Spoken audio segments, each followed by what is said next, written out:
So if you couldn't tell by my other videos or my background, I'm a huge toy collector.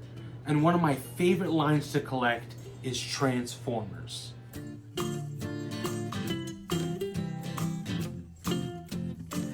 Ever since I was a kid, I was obsessed with Transformers. I've mentioned I'm a 99 baby, so it was prime time for me to watch shows like Transformers Animated, Transformers Cybertron, Transformers Energon, Transformers Prime. I was also really obsessed with the Michael Bay movies, especially those first three.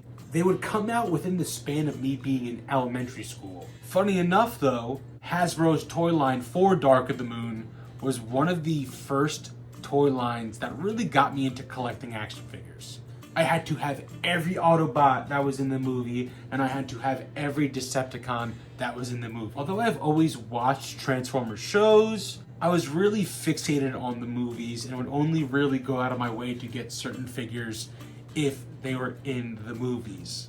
And that stays true today. I'm a big Transformers movie guy, especially the live action stuff. But I definitely have gotten some comic and TV show figures that, listen, I may have no idea who they are, but they got cool names and they're great figures, so why not get them? But as I've been collecting these Transformers figures, I'm realizing to myself, how many of the same 5 figures do I really need? I've got a million Optimus Primes, I've got a million Bumblebees and Megatrons, and some of them are great to have all these variants of, but it's rather you're getting a variant of one of the main characters who you have a million of, or you're getting a random character you don't know, and rarely you're getting a character in a wave that you do know that hasn't had representation, but it's a once in a blue moon thing.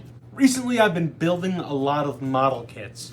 Mainly those model kits are Gundam kits, because they're just awesome action figures that you get to build of cool robots. As a Lego fan and a giant robot fan, I can't believe it took me so long to get into model kits and Gundam, but those Transformers model kits really caught my eye as my fatigue starts to set in with these Transformers figures. These model kits are really popping up on my radar. Yes, Transformers figures have come a very, very long way since G1, and even such a long way since those early 2000s Transformers. Transformers are starting to look like normal action figures, just covered with some alt mode kibble. They're getting more articulation and more detail, but it's almost not enough compared to what we're seeing with model kits. And when you compare the price ranges too, it's insane. These model kits are inexpensive and better than Hasbro's main line of Transformers. Listen, I love the ability to transform a figure. I used to be an elitist for Transformers being able to transform. I never really ever got Transformers that didn't transform. I only got the Red Line Cheetor, which I think was Walmart exclusive, and Red stood for Robot Enhanced Design, meaning that, hey, we're focusing more on the robot design and less on the alt mode. Something I wasn't very fancy to at the time, but they made Cheetor, which is one of my favorite characters. Had to get it. And it looked exactly like Cheetor from Beast Wars. We had just got a mainline Cheetor from Beast Wars, basically, and it looked good, but this was a fully articulated, not as nice as some of these model kits, but they were still great. The Red Line was underrated, and it's come to a certain point where transforming Transformers isn't really that fun anymore. I usually transform a Transformer once or twice just to put it in its alt mode and transform it back once I first get the figure. But after that, I'm like, all right, I'm just gonna display it. I'm not a big car guy, so that whole aspect of Transformers, I'm not very keen to. I could care less what car it is as long as the car looks cool. It's a big robot and it transforms into different things. That's cool enough in my book. I don't care what it is. But that's also why I prefer the Maximals over the Autobots, because they transform into animals. Big animal guy. Big mythical creature and dragons and monsters guy. When Transformers transform into that stuff, gets me way more excited compared to, hey, this is the newest Chevy and Prowl transforms into it or something. Even the price of Transformers just feels like it's going up and up. I remember being a kid and paying $10 or less for a deluxe, but now it's more than double. I do get transformable Transformers from Hasbro occasionally, the most recent being Megatronus Prime, aka The Fallen. This dude is beautiful, he's a great figure, great detail, great articulation, but he's over $50. And when we look at some of these model kits, they're way less than $50, even less than $40. They have better detail, better articulation. They're bigger too. Again, they don't transform, but as someone who, hey, the whole transforming gimmick is worn out on me.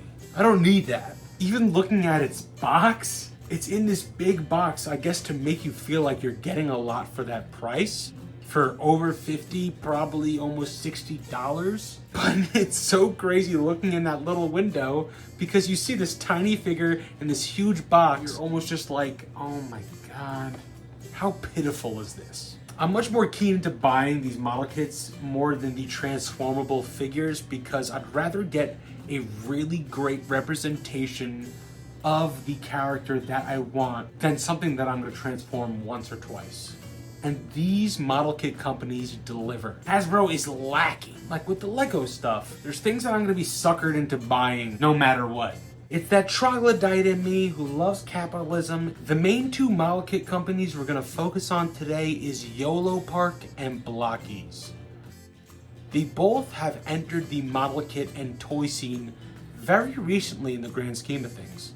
And both companies give us the most bang for our buck action figures of the Transformers. Yes, you could get expensive 3-0 figures for $300, but you could get a Blockies or YOLOPARK figure for somewhere between $15 to $40. YOLOPARK seems like a higher end model kit company whose model kits seem more like Bionicles, where it's big chunks of a model that you're kind of just connecting together. They have a bunch of different tiers where model kits get more expensive, whether they're bigger or more detailed, but the main series I'm going to talk about is the AMK series. Again, there's different levels of the AMK series, but I'm going to talk about the basic level, where it's just these highly detailed and articulated plastic robots instead of some of the higher ranges of the AMK series, which are made out of die cast and are more detailed, have more accessories, more features. Those ones are almost double the price, and I'm trying to talk about things that are more accessible for the collector. I want to get as much as I can. You probably want to get as much as you can also, so might as well tell you about some great stuff for some great prices.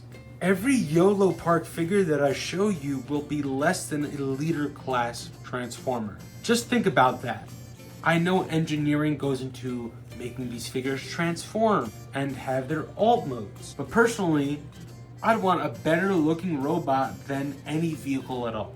Much like YOLOPARK, Blockies has come onto the scene very recently and is more of a traditional model kit, much like Gundam. Not as complex, but also awesome.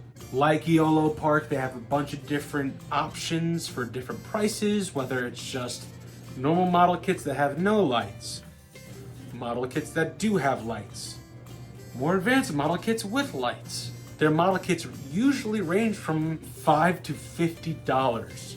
They have big model kits that are the same size as leader class Transformers, if not bigger, but have more detail, lights, and more accessories. It's getting hard to defend Hasbro.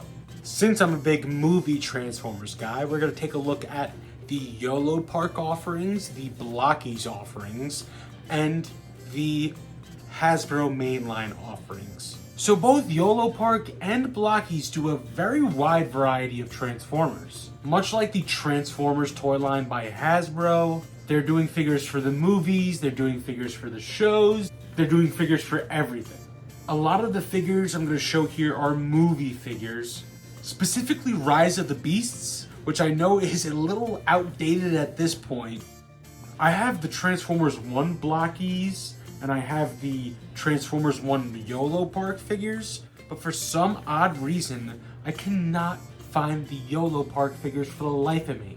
I found the Blockies easily. I must have put the YOLOPARK Transformer 1 figures somewhere next to the Ark of the Covenant or something.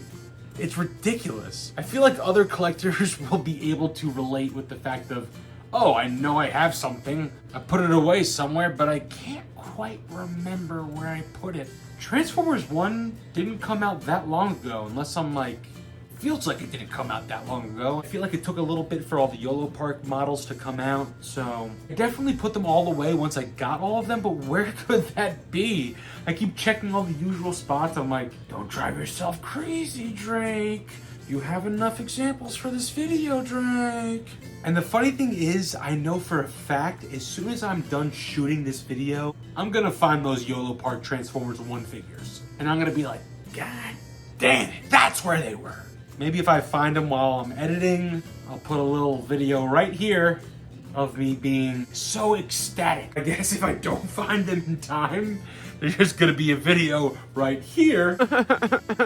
I couldn't find them. Of me crying and being so sad that I manically ripped apart every storage spot that I have with no luck. Well, whatever. Back to your regularly scheduled program. First, we have Rise of the Beasts, Scourge, and Optimus Primal. These are the YOLO Park model kits. They are both about 7+ inches tall.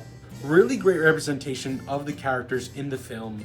These YOLO Park model kits, they look like they leaped off the screen. They're way more accurate, detailed, and articulated than Hasbro releases, which we'll take a look at in a second. But again, these things are beautiful. For $35 to $37, depending where you get them, these are well worth it. Again, their builds are more like Bionicles. It's less complicated than a normal model kit that you'd find, but you do have to piece these things together.